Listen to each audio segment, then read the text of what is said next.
चरक संहिता के अध्ययन हेतु आप सभी का स्वागत है। हम चरक संहिता के सूत्र स्थान के 27वें अध्याय, जिसका नाम है अन्नपान विधिम अध्याय का अध्ययन कर रहे हैं।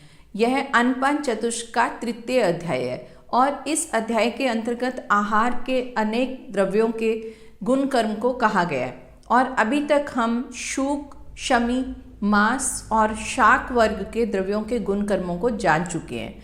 और अब हम फल वर्ग के अंतर्गत अलग अलग तरह के फल के गुण कर्म को जानेंगे। और अब से पूर्व किए गए अध्ययन के रिकॉर्डेड वीडियोस इस चैनल पर उपलब्ध हैं, आप उनका भी अवलोकन कर सकते हैं। और फल वर्ग के अंतर्गत मुनक्का को श्रेष्ठ फल कहा गया है और सबसे पहले इसी के गुण कहे जा रहे हैं। और इसे ये कहा कि यह प्यास को कम करने वाला है, अंतर्दह यानी अम्ल पित्त या एसिडिटी में यह आराम देने वाला है। ज्वर यानी अगर किसी भी प्रकार का ज्वर है तो उसमें मुनक्का का सेवन भी हितकारी है। यह मधुर रस वाला है और यह शीतल है, तो उस दृष्टि से यह ज्वर में लाभकारी होगा। और यह दमा यानी यह कफश रोग, इसमें हितकारी है। और रक्त और पित्त दोनों की दृष्टि है, रक्तस्राव जहाँ हो रहा हो वहाँ पर भी मुनक्का हितकारी। और उरक्षत यानी फेफड़े से रिलेटेड अगर कोई दिक्कत है तो वहाँ पर भी मुनक्का हितकारी कहा है। और क्षय रोग जहाँ पर सूखा है, यहाँ इसे हम यक्षमा भी समझ सकते हैं। और यह वात और पित्त इन दोनों का भी शमन करने वाला है। और ये उदाव्रत रोग, उदाव्रत जहाँ पर वायु का गमन ऊपर की तरफ रहता है, तो उस स्थिति में भी मुनक्का हितकारी। और स्वर भेद यानी कंठ के लिए भी यह हितकारी है। अगर किसी तरह से स्वर में अवरोध उत्पन्न हो रहा है, आवाज़ ठीक ढंग से नहीं निकल पा रही है, उस समय भी मुनक्का का सेवन हितकारी है। और मदात्य रोग मतलब अगर मद्य का सेवन अधिक हो गया और वह मद्य से होने वाले रोग में, यानी अगर मद अधिक है तो उस समय भी मुनक्का का सेवन लाभदायक होता है। और मुख में तिक्त रस का होना, तिक्त रस का मतलब जब मुंह का स्वाद कड़वा होगा तो उस समय मुनक्का का अगर सेवन किया जाए तो वो हितकारी होगा, क्योंकि यह मधुर रस वाला है। और यह मुख शोष और कास रोग को भी शीघ्र दूर करने वाला है। पहले यहाँ दमा कहा था, अब कास कहा जा रहा है। तो हिक्का, श्वास, कास ये लगभग एक जैसे रोग और इनकी संप्राप्ति भी एक जैसी, चिकित्सा भी एक जैसी होती है। तो यहाँ पर मुनक्का को विशेष तौर पर कास और श्वास दोनों के लिए हितकारी कहा है। और अगर हम ये सोचें कि द्राक्षासव भी इसी से बनने वाला ही एक औषधि द्रव्य है, तो उसका भी प्रयोग कास श्वास के लिए किया जाता है। और यह मांसवर्धक है, शुक्रवर्धक है यानी वृष्य है, और रस में मधुर है, स्निग्ध है और वीर्य में शीतल होता है। तो इस प्रकार यह मुनक्का के गुण कर्म कहे गए हैं। और मुनक्का आयुर्वेद के औषधियों में बहुत प्रयोग किया जाता है। विशेषतः अगर हम आसव अरिष्ट बनाते हैं तो वहाँ पर मुनक्के का प्रयोग खूब किया जाता है। अब इसके पश्चात खजूर के गुण बताए जा रहे हैं। खजूर को ही यहाँ पर छुहारा या छुहाड़ा कहा जाता है। तो उसके गुण कहा कि यह रस में मधुर है और मांस को बढ़ाने वाला है, शुक्रवर्धक है, गुरु है यानी यह देर से पचने वाला है और शरीर में भारीपन उत्पन्न करता है, और ये वीर्य में शीतल है। ये विशेषता ध्यान देने वाली बात कि साधारणतः हम खजूर को उष्ण समझते हैं और सर्द ऋतु में इसको प्रयोग करते हैं, लेकिन इसे शीतल कहा है। और ये कारण ऐसा हो सकता है कि या तो यह खजूर का कोई भेद है, या फिर ऐसा भी समझ सकते हैं कि जो खजूर बाज़ार में उपलब्ध होती है वह कुछ प्रोसेस करके ही बनाई जाती है। यानी अगर खजूर ताज़ी ली जाती है तो उसके पश्चात कहते हैं कि इसे गुड़ या खांड में पका के फिर इसे बाज़ार में बेचा जाता है। तो इस तरह से गुणों में अंतर हो सकता है। तो यहाँ पर जो खजूर कही गई है वो वीर्य में शीत कही गई है। और उसके गुण कहे कि यह क्षय यानी यक्ष्मा या सूखे रोग में ये हितकारी है। आघात लगने पर यानी अगर किसी तरह की चोट लगी है उसके लिए भी यह हितकारी है। और अंतर्दह यानी अम्ल पित्त एसिडिटी के लिए भी जिस प्रकार मुनक्का हितकारी था उस प्रकार खजूर भी हितकारी है। और यह वात और पित्त जन्य रोगों में हितकारी होता है। तो इस तरह से यह खजूर के गुण बताए हैं।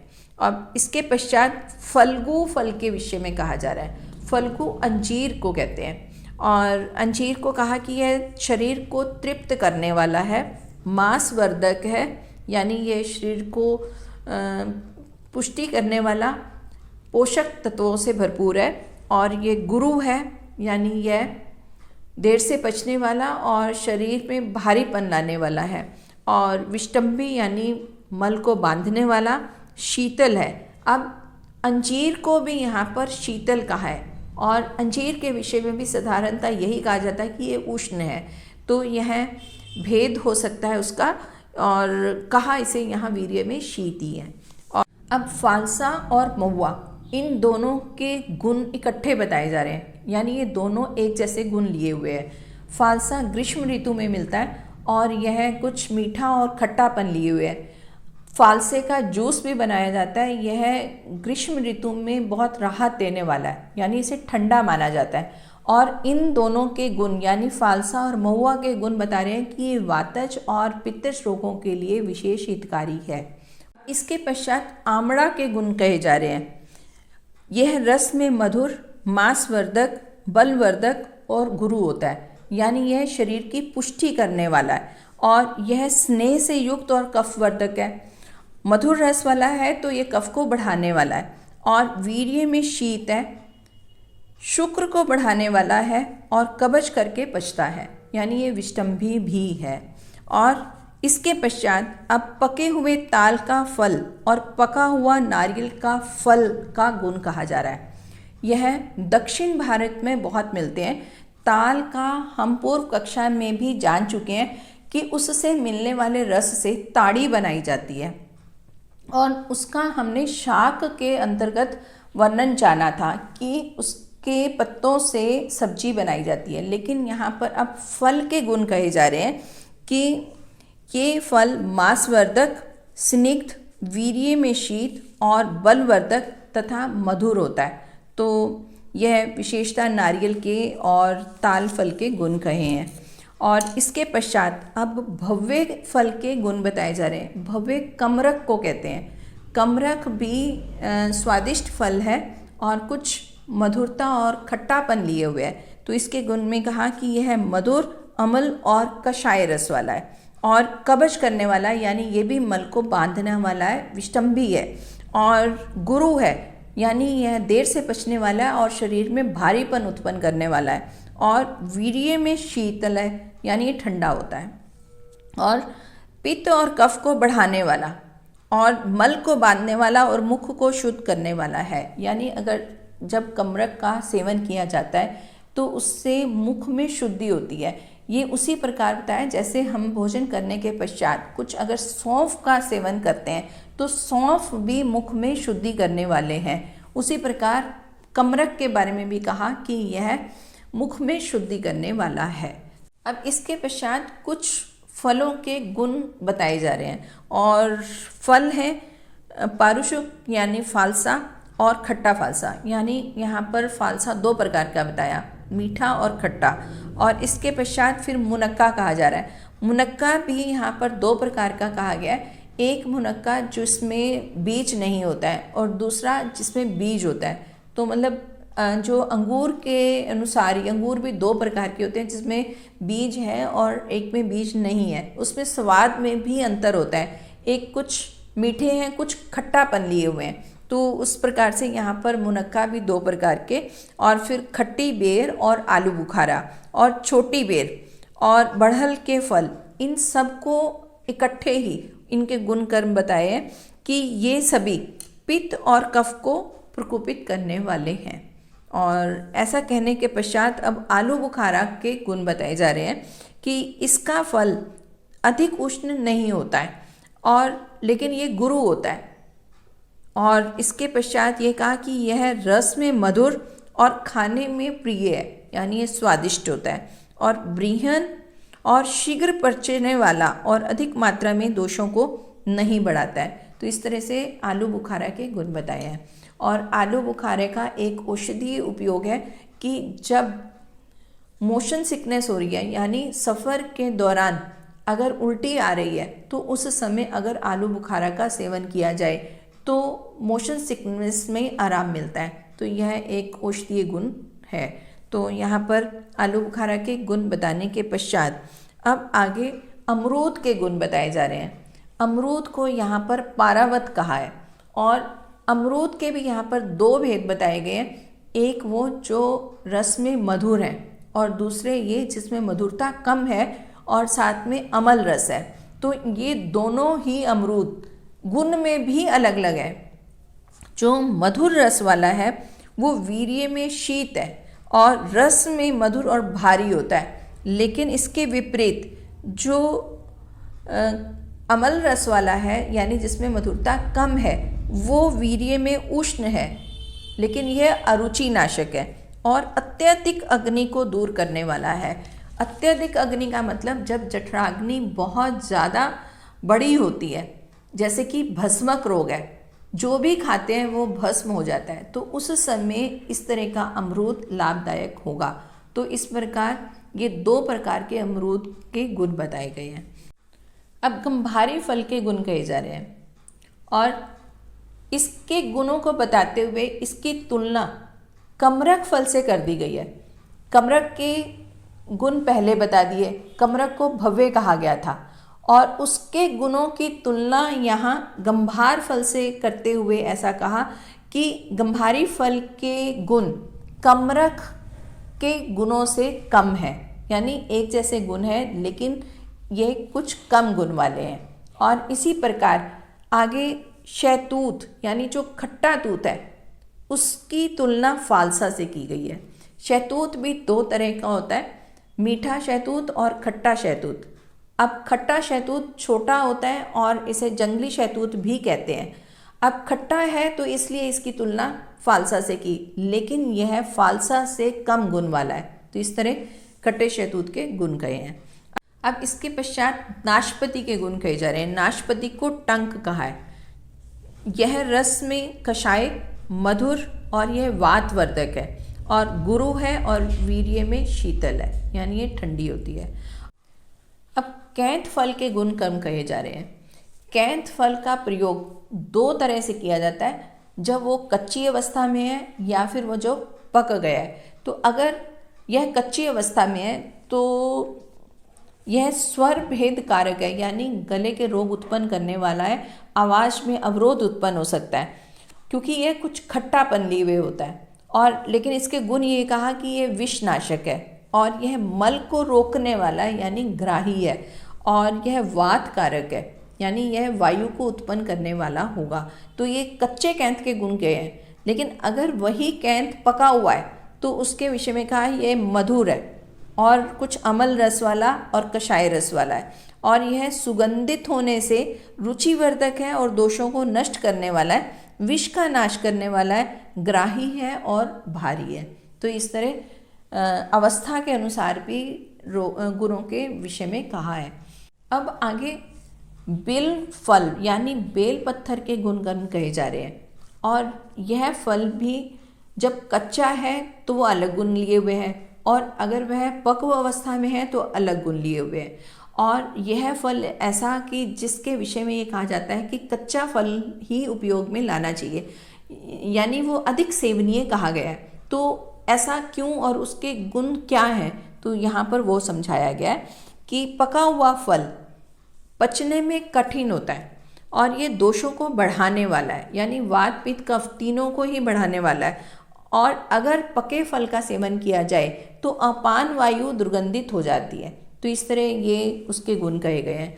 और कच्चे बेल के बारे में ये कहा कि यह स्निग्ध है, वीर्य में उष्ण है और तीक्ष्ण है और अग्नि दीपक है, यानी ये जठराग्नि को बढ़ाने वाला है, और ये कफ वात को जीतने वाला है, यानी कफश और वातज रोगों के लिए विशेष हितकारी कहा है।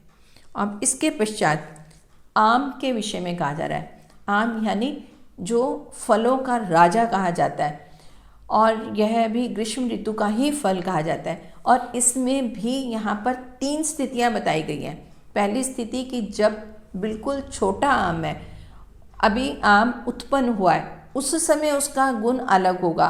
और अगर वो तरुण अवस्था में है, यानी पहले से वो बड़ा हो गया है लेकिन वो पका नहीं है, अभी भी खट्टा है, तो उसके गुण अलग हो जाएंगे। और तीसरी अवस्था जब आम पक जाता है तो वो मीठा हो जाता है, तो उसके गुण कर्म भी बदल जाते हैं। तो यहाँ पर 3 स्थितियों के गुण कर्म कहे गए हैं। सबसे पहले कच्चे आम यानी छोटे आम के गुण कह रहे हैं कि यह रक्त और पित्त को बढ़ाने वाला है। और तरुण आम के फल के कहा कि यह पित्तवर्धक है। और पके आम के फल कहा कि यह वायु का शमन करता है और मांस और शुक्र और बल का वर्धक है। तो ये पके हुए आम खाने से ये मांस, शुक्र और बल की वृद्धि होती है। और आम का ही हम कल्प भी कराते हैं।